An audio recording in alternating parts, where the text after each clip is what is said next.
আসসালামু আলাইকুম। পূর্বের পর্বের ধারাবাহিকতায় আমি এই পর্বটি পুরো আলোচনা করব শয়তান নিয়ে। শয়তান কিভাবে আমাদের উপর প্রভাব বিস্তার করে, এর থেকে বাঁচার উপায় কী।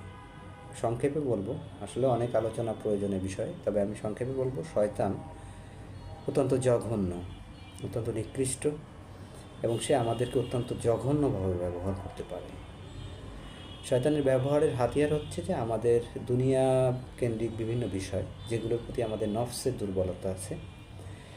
নফস যেহেতু এই বিষয়ের প্রতি দুর্বল, এটা আল্লাহ তাআলা এই দুর্বলতা সৃষ্টি করে দিয়েছেন মানুষকে পরীক্ষার জন্য। এবার নফসকে শয়তান কুমন্ত্রণা দেয়, প্ররোচিত করে, উদ্বুদ্ধ করে করে আমাদের মধ্যে চিন্তার, আবেগের প্রভাব তৈরি করে, আমাদেরকে উৎসাহিত করে এমন সব কাজ করতে যেগুলো আমরা আসলে নিজেরাই পছন্দ করি না। আর আল্লাহ তো নিষেধ করেছেন, কিন্তু সেই কাজগুলোর প্রতি শয়তান আমাদের মধ্যে ভালো লাগা তৈরি করে দেয়, আমাদের মধ্যে আকাঙ্ক্ষা তৈরি করে, আমাদের মধ্যে তাড়না তৈরি করে।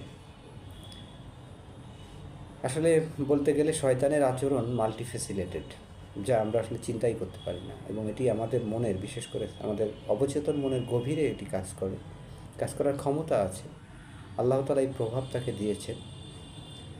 কিন্তু আল্লাহ তাআলা তো মানুষকে ভালোবাসেন, মানুষের ব্যাপারে, মানুষের কল্যাণের জন্যই সব কিছু করেছেন। তাই শয়তান থেকে বাঁচার উপায় আল্লাহ তাআলা স্পষ্ট বলে দিয়েছেন সহজ সরলভাবে। যখনই তোমাদেরকে শয়তান কুমন্ত্রণা দেবে, প্ররোচিত করবে, তুমি আল্লাহর স্মরণ করো, আল্লাহর আশ্রয় চাও, আল্লাহর স্মরণ করো, আল্লাহর আশ্রয় চাও। এর থেকে স্পষ্ট বাড়ি তো আর কিছু নেই। নবীকেও আল্লাহ তাআলা বলেছেন যে যখন তোমাকে শয়তান কুমন্ত্রণা দেবে বা তোমাকে প্রভাবিত করার চেষ্টা করবে, তুমি আল্লাহ তাআলার কাছ থেকে আশ্রয় গ্রহণ করো। তা নবীর ক্ষেত্রে যেহেতু এটা বলেছেন, আর আমরা তো সাধারণ মানুষ, এমনিতেই আমাদের ইমানের সঠিকতা নিয়ে সমস্যা, আমাদের ইমানের গভীরতা নিয়েও সমস্যা, তাহলে আমরা এই ব্যাপারে কতটুকু সচেতন? শয়তান থেকে নিজেকে সুরক্ষিত রাখতে হবে, না হলে আপনি আসলে আপনার জীবদ্দশায় এমন কিছু করবেন যে ভাবেননি।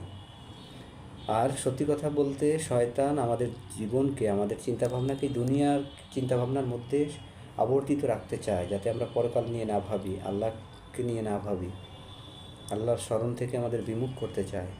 আপনি খেয়াল করেন, আপনি নামাজের কথা চিন্তা করছেন, কিন্তু অন্য এটা ওটা করতে করতে নামাজের সময়টা অতিবাহিত হয়ে গেছে। আর আমাদের গীবত করার ব্যাপারটা, গীবতকে আল্লাহ তাআলা কতটা নিকৃষ্ট বলেছেন, সেই গীবত আমরা কত উৎসাহের সাথে করি, আনন্দের সাথে করি, মিলেমিশে করি, অথচ এটি আল্লাহ তাআলা নিষেধ। এ ব্যাপারে আমরা সচেতন নই। মূলত শয়তান আমাদের এই সচেতনতাগুলোকে নষ্ট করে দেয়। তাই শয়তান থেকে সচেষ্ট হন আল্লাহর স্মরণের মধ্য দিয়ে।